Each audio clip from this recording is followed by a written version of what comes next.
What's it like to live and work as a female expat in Asia?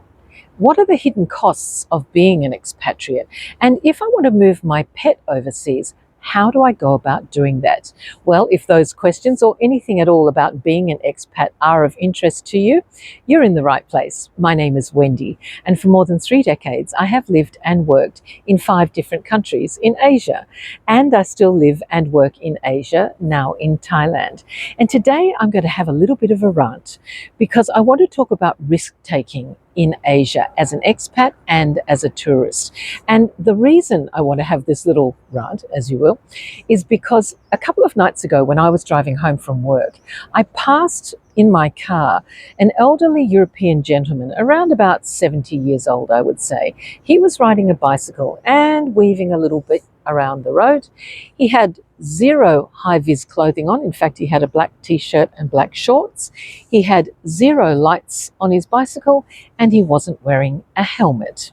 And so as I passed him, as we turned a corner, I did something which is in reflection stupid because I could have caused an accident, but I put my window down and I shouted at him and I said, "Where is your helmet?" Because I know for sure that in his home country, he would be required to wear a bicycle helmet. He would also probably need to stick in a bike lane. He would most certainly need to have lights on his bike, and he should be wearing high-vis clothing. But here he was in Thailand, a place with, I think it's the third highest death rate for the roads, riding at dusk in this dangerous position. So why do expats and tourists take risks in foreign countries that they wouldn't do in other places? And there are a few reasons for that, psychologically speaking. So let's dig into it just a little bit. The most important and first thing that always comes up is this perception of invisibility when you're an expat. No one can see me because I don't speak the language here, so it doesn't really matter. They're not going to say anything. I'm cloaked by the fact that I'm an expat. Nobody can tell what I'm doing, or I'm cloaked because I'm a tourist here. And of course, that is absolutely fantastical thinking, because if you look like me and you're living in Asia, I assure you, you stand out. People are watching. They may not comment, but they do see what you're doing. So if you're doing something illegal, they do notice. And if you're just doing something that is socially or from a health perspective irresponsible, they also notice. And it frustrates me. This is the reason for my rant. It frustrates me because I know that these expats and tourists, they know better.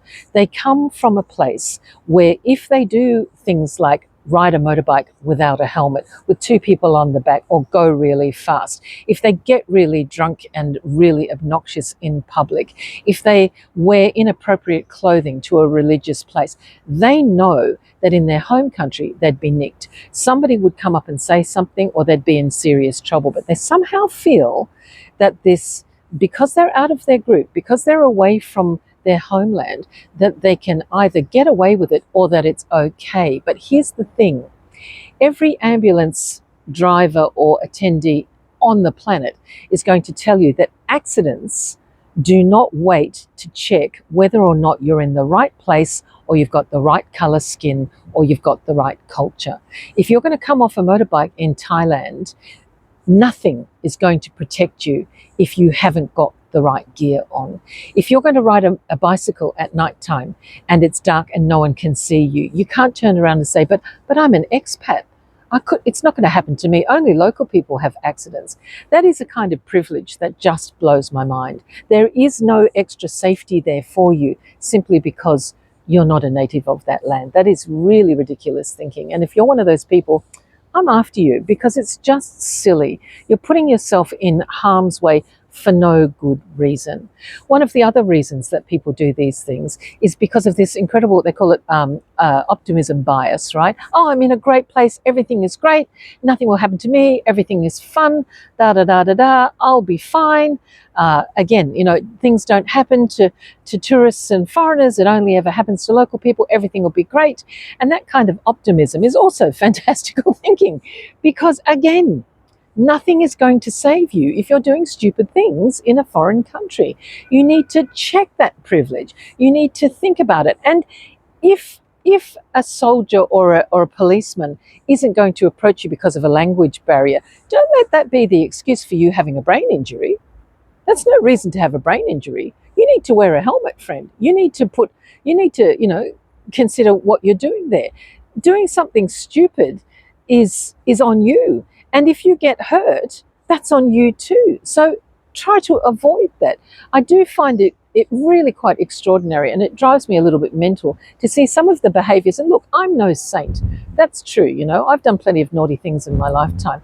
But for heaven's sakes, take responsibility for yourself. Now, if you're not an expat and you think, oh, this woman's just growling at people, she's got no right to be doing that.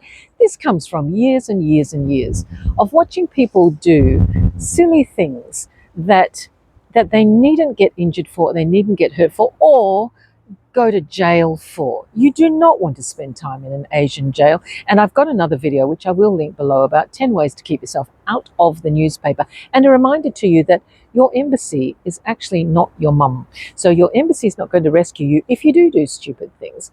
So please, if you are considering being an expat, or if you're just a tourist coming on holiday, don't take risks that you wouldn't take at home. Accidents can happen to you. You can get busted and end up in jail. All sorts of horrible things can occur to you, even if you're on holiday having a great time. The world isn't up against you, but if you wouldn't do something at home, don't do it in a foreign country and think that you're okay because you're an expat, or because, I'm going to say it, because you're white. Okay, don't think it's not going to happen to you because it's not your hometown. Simply because other people aren't going to walk up and tell you that you're being a bit of a dickhead doesn't mean that you're not being a bit of a dickhead. So think about it, understand that actions have consequences, there are laws, and really, if you're going to find yourself in a situation where you need a lawyer because you've been speeding and you've smashed into some other car or something like that, you've killed someone in a road accident, being an expatriate is not going to come and save you. And that's enough of my rant for now. Feel like you've been told.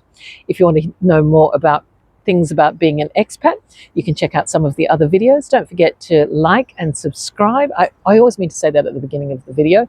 And if you've got any comments, or you'd like to have something talked about, or there's an experience that you've had as an expat, do feel free to reach out. It all helps the algorithm. I wish you a happy and safe and sensible kind of a day, and I look forward to speaking to you again, because you're being responsible for your own safety if you are an expat. Have a great one. Bye.